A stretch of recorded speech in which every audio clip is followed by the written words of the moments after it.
Test 6. You will hear a number of different recordings, and you will have to answer questions on what you hear. There will be time for you to read the instructions and questions, and you will have a chance to check your work. All the recordings will be played once only. The test is in 4 sections. At the end of the test, you will be given 10 minutes to transfer your answers to an answer sheet. Now turn to Section 1. Section 1. You will hear a conversation between a travel agent and a customer who needs to book a hotel for a group visit. First, you have some time to look at questions 1 to 6.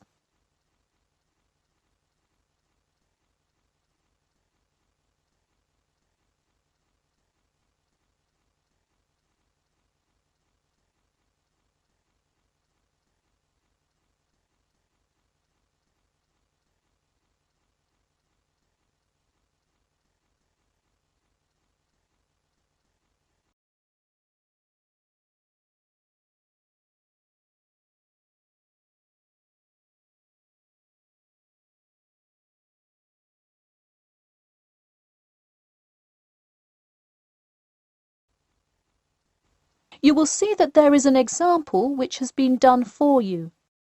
On this occasion only, the conversation relating to this will be played first. Hello, Elite Travel. This is Emily speaking. How may I assist you today? Hi, I have a group visit to plan, and I wonder whether you could help me decide on which hotel to book. I've narrowed it down to either the Winchester, the Royal Hotel, or the Star Hotel. I'm wondering if you have a recommendation. I would be happy to help. Those 3 are excellent choices. If everyone is booking hotel rooms independently, an easy way to do it is online booking. The Star Hotel offers online bookings at no additional charge. It sounds fine. The woman says that the Star Hotel offers online bookings at no additional charge. So, choice B has been written in the space.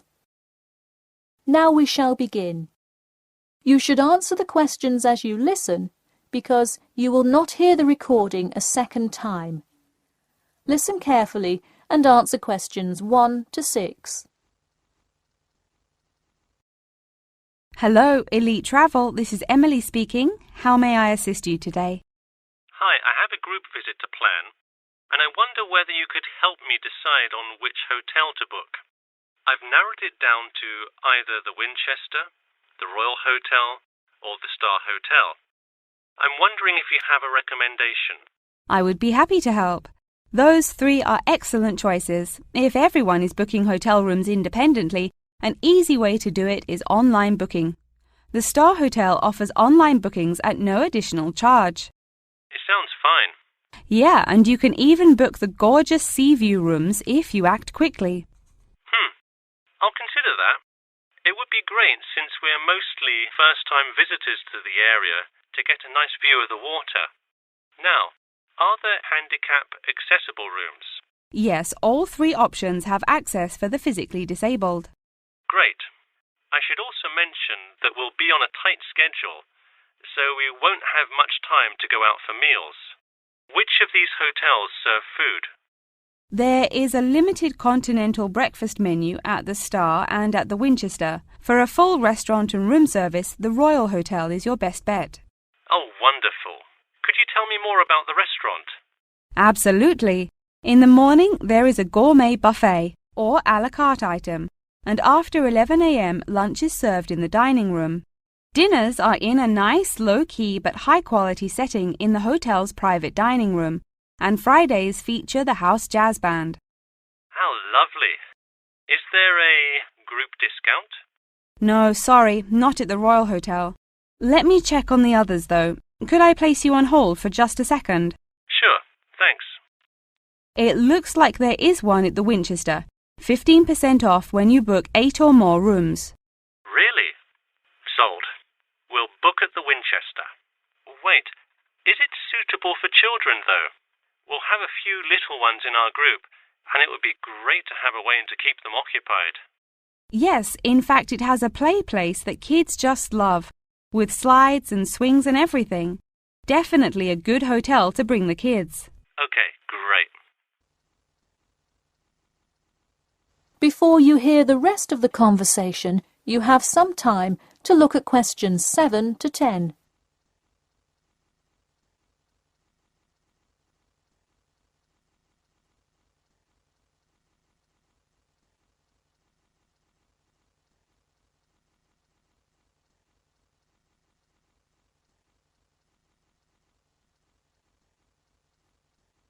Now listen and answer questions 7 to 10.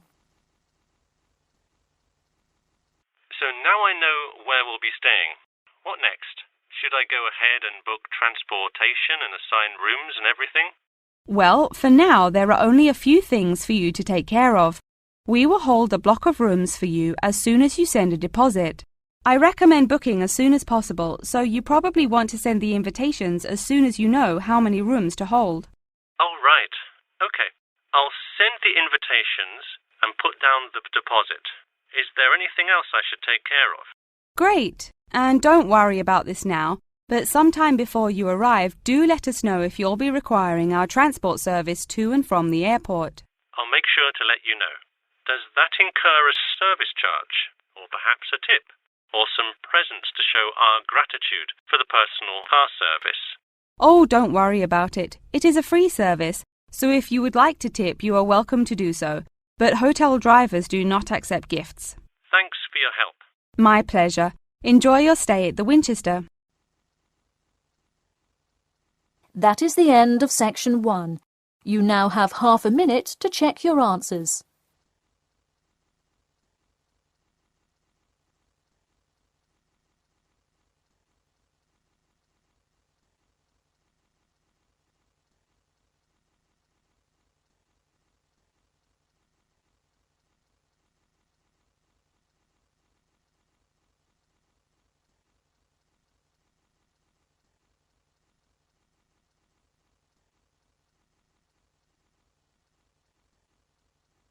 Now turn to section 2. Section 2. You will hear a talk about the 11th Annual Durham County Car Exhibition. First, you have some time to look at questions 11 to 16.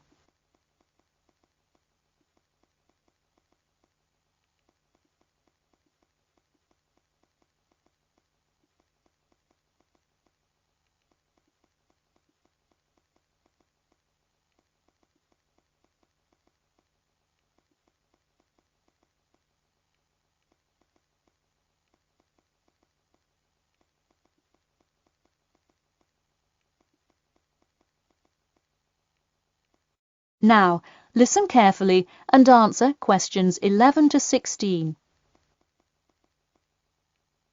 Ladies and gentlemen of Durham, start your engines. Skip Gordon here, inviting you to the 11th Annual Durham County Car Exhibition. That's right, it's that time of year again. Mark your calendars. The pre-opening event kicks off on the 18th, and the exhibition officially opens to the public on Saturday, March the 19th. Take it from me, you won't want to miss Durham's most attended public event of the year 5 times running. You don't have to be a motorhead to appreciate the finest cars, both new and old, in existence today, but it helps.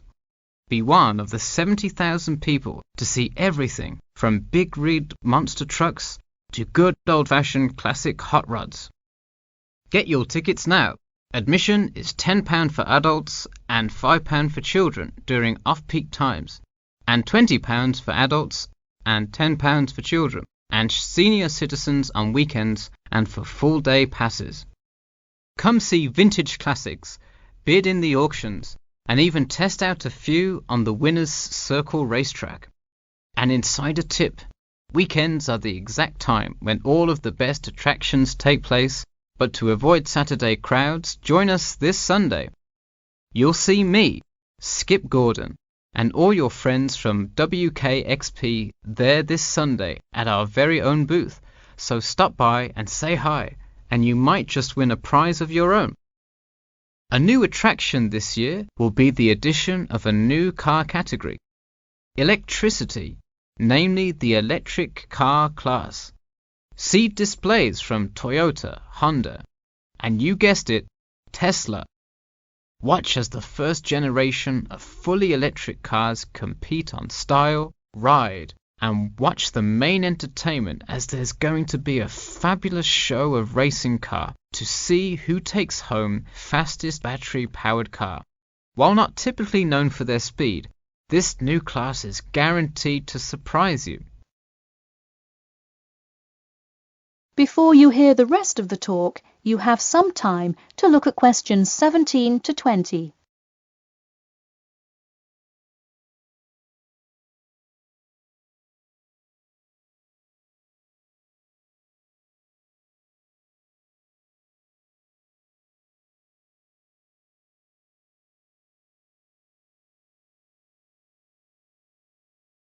Now listen and answer questions 17 to 20. Get tickets before they sell out. Last year's tickets sold out fast, so we upped the attendance this year. That's right, more seats. But don't wait. Act now and save. That's right, if you buy your tickets before this Friday, you'll get 2 for the price of 1. That's right, 2 for the price of 1. And don't worry, kids, just like last year, there's something specially for you. Wreak havoc on the road with the Kids Crazy Cars ride, and then race around the Tiny Tykes track in your favorite child-sized race car. Meanwhile, Mom and Dad can take a spin in a ride a bit more than their size. We're rolling out a massive dirt track so you can get behind the wheel and test drive something a little more adventurous. Put the pedal to the metal in a 4x4 SUV as you go over bumps and navigate through twists and turns. You'll want to buckle up. You heard it here. Act now to get in on the fun at the Durham County Car Show before it's too late. Come for prizes, good prices, and good old-fashioned family fun. We had a lucky draw for a new car last year, but this year our main event is the Monster Truck Rally, where one lucky fan will win a chance to experience the thrill from behind the wheel, well, next to the wheel, as they ride with legendary driver Smash Tate. Feel the speed firsthand and talk to a living legend in a true, once-in-a-lifetime opportunity. For tickets, go online to www.durhamcountycars.com or call 1-888-CAR-SHOW now. We'll see you there, and always remember to buckle up. That is the end of section 2. You now have half a minute to check your answers.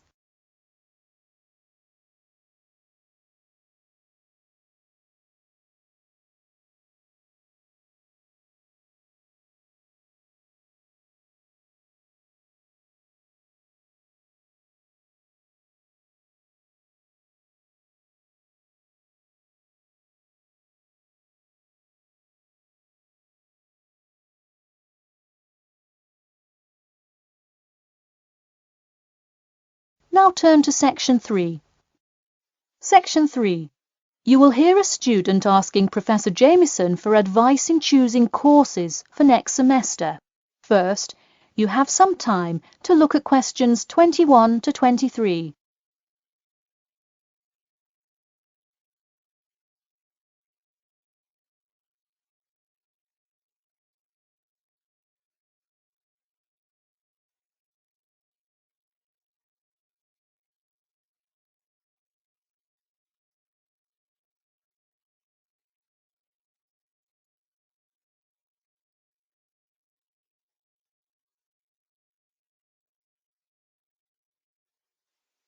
Now, listen carefully and answer questions 21 to 23.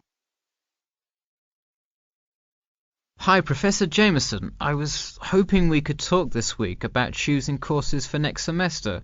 That sounds great. Any idea yet, or what you'd like to take? Well, I was hoping you could kind of tell me. There are so many to choose from. I don't even know where to start. Sure. Well, first things first. Do you know what you will major in? It's important to take courses that are relevant to your career path. Well, I think I want to major in biology. I want to go to medical school, so it seems like it would make sense. I agree. If you like biology, it's definitely a good idea to focus on that, since so many of the requirements overlap. Okay, so I should take a few biology classes then? Yes, let's start there. You should pick 1 or 2 biology classes. Not just any biology classes, though. If possible, read online or talk to senior fellows and find out about the structure of the courses. You don't want to end up signing up for 2 classes that require labs in the same semester. You'll spend so much time in the biology department that you won't see the light of day. All right, good idea. I heard labs can be as long as 4 hours. That's true. And another thing, make sure the topic is either relevant to your major or something you're interested in learning about. It sounds obvious, but do not just take a class because you heard it was easy or because it does not require attendance. Of course not, though it would be really nice to have at least one class that's a little bit less rigorous than the ones I'm taking this semester. I barely sleep as it is with all this studying. That may have more to do with your study habits, though I don't disagree that your schedule is really difficult this semester. Before you hear the rest of the talk, you have some time to look at questions 24 to 30.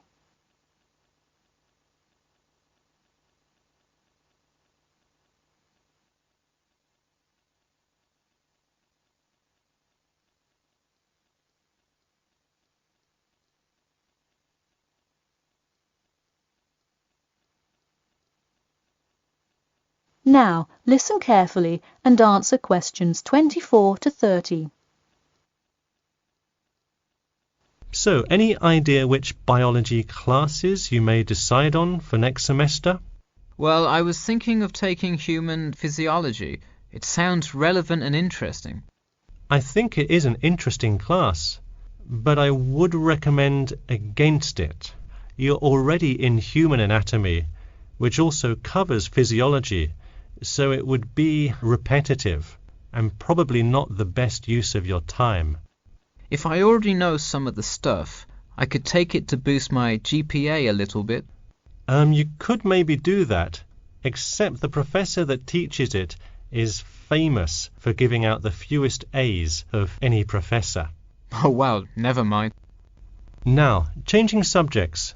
Have you decided yet on your research topic? Well, I actually decided I don't want to do a research paper. I'm going to do a dissertation instead. I think I will much more enjoy coming up with a thesis and finding all the details to support it. I see. Didn't you already do some of the research, though? What happened to that? Well, I started doing research, then the more data I collected, the more complicated things got. I realized I would have to take a lot more steps to randomize the sample, and then I realized I would need to control for more factors. I see. What kind of data collection did you do? I interviewed employees at the water treatment facility after Professor Dickinson recommended it. I understand. Well, the research paper could be much more outside work, but it may be worth it if that is what you're interested in. No, I am a lot happier just doing the dissertation. That's fine with me. Just remember, you need to finish your first draft and send it in soon. It's already the middle of February. Oh wow, it is, isn't it? I just have to finish it by the end of March, right? Yep, but don't forget, the date will really sneak up on you. Okay, I'll make sure to set reminders in my calendar. And who do I talk to about registering my dissertation? You should go to the department office and then talk to the secretary. I thought I needed to talk to the department head. Not for registering. If you need help developing your dissertation, that's when you should go to the department head. I see. And who would I see about getting access to the database of past research on my topic? That you can find in the computer lab, specifically in the office. You'll have to ask a lab technician to give you access. Okay, well, I'll go ahead and get started on that then. Thanks. That is the end of section 3. You now have half a minute to check your answers.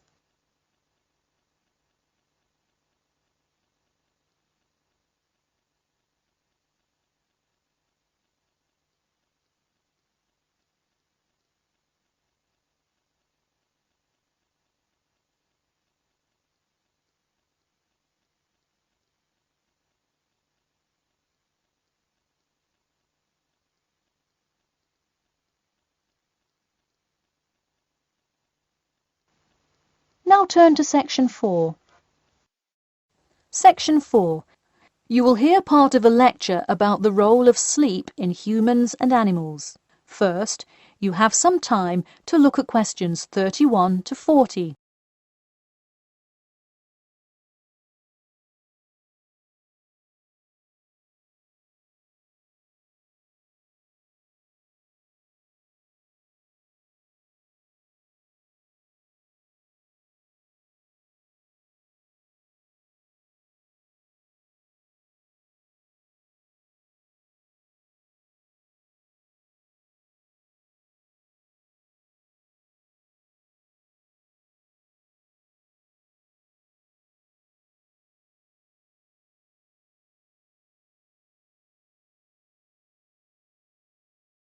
Now, listen carefully and answer questions 31 to 40. Good morning, everyone. In today's lecture, I'm going to talk about the role of sleep in humans and animals. Of all the biological processes in the animal kingdom, sleep is perhaps the most important. A human can survive for almost 2 weeks without eating, but did you know that 1 week without sleep can be fatal? It's even worse for animals, especially for those who must avoid predators. Without sleep, an animal is much less capable of avoiding an attack. This is the case for all animals, whether they are reptiles, mammals, or fish. Let us look now at how different animals sleep, reasons for their ways of rest, and the potential problems they might encounter. In marine life, sleep must be balanced with breathing. For example, the dolphin must float to the surface as it sleeps in order to breathe. Like other large sea mammals, they keep one eye open and one half of the brain awake at all times to maintain some amount of consciousness required to breathe and to watch out for possible threats. They sleep with only one brain hemisphere in slow-wave sleep. Birds also have unusual sleeping patterns, mostly due to being constantly on edge in the presence of numerous predators. They usually sleep quite lightly. For example, Swainson's thrush, also called olive-backed thrush, is a medium-sized thrush that takes hundreds of naps during the day, each of which lasts just a few seconds. While migrating, migratory birds tend to function well on micronaps. Horses, on the other hand, do most of their sleeping standing up. Scientists think that horses developed their habit of sleeping upright as a defense mechanism, a way of protecting themselves against predators, and a standing position keeps a horse in a constant state of readiness to race away if danger should approach. Also, horses do occasionally take short naps lying down. Horses are heavy animals with big muscles, but their bones are surprisingly delicate, so lying in one position for a long time could well injure a horse. Just like humans, animals can also have sleeping problems. Dr. John Hendricks and Adrian Morrison from the School of Veterinary Medicine, University of Pennsylvania in Philadelphia, determined that certain diseases were primarily associated with the sleep states in animals. In their research, they emphasized that because so much in this area still remains unclear, animal models were very important for studies of sleep disorders. The physiology of sleep in animals is similar to that of humans.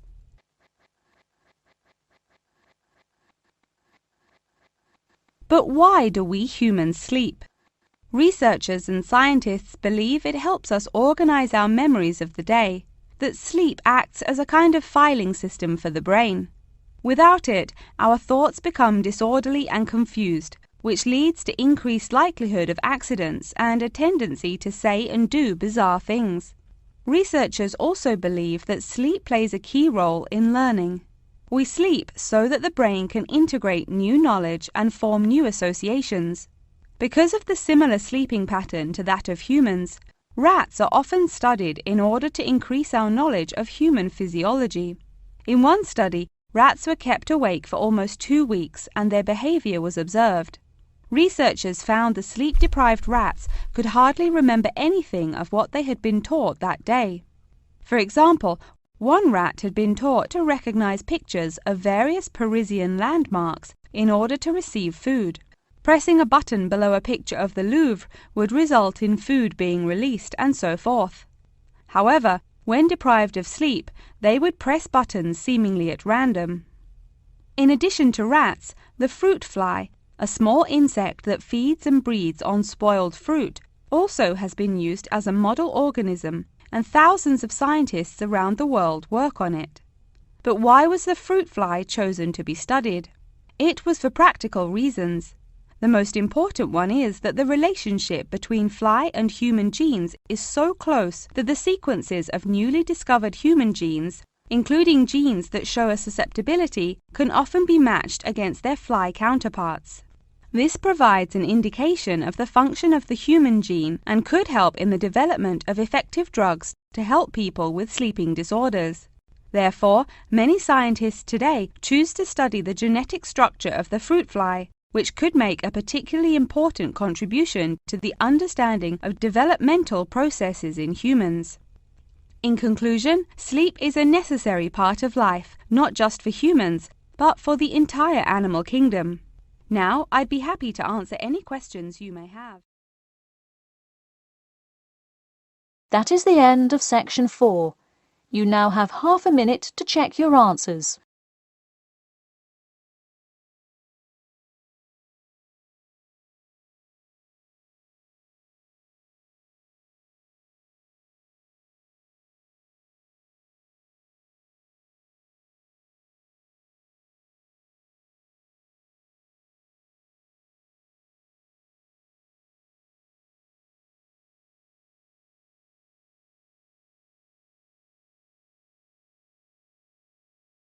That is the end of the listening test.